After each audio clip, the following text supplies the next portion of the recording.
Ay, sígueme, sígueme, sígueme. ¿Qué es eso? Dale. ¿Qué estás haciendo, mi amor? Estoy utilizando algunas técnicas por la indígena Maru, que me ha enseñado a cómo sobrevivir.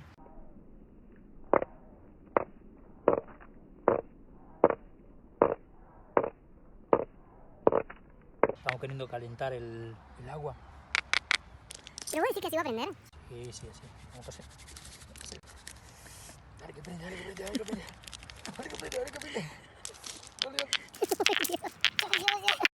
Ahora sí.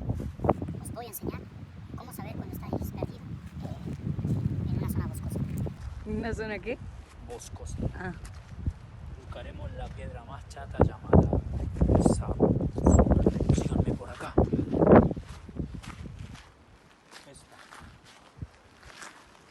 Antes los Watuki usaban esto. Y depende cómo la mires, debes tomarla con tu dedo índice y con tu dedo pulgar. Apoyarla sobre el dedo anular, de esa forma, a 65 grados. Observar para dónde va el viento, y allá viene el viento, hacia allá, para que la piedra tome impulso. Y ustedes probarán. Si el sapo hace 3 veces plancha en el agua, quiere decir que estáis perdidos. No estáis perdidos porque hizo 6 sapos. Sigamos por acá, nos indica eso. Los Watuki me enseñaron esa técnica. Corre. Ay, sígueme, sígueme, sígueme.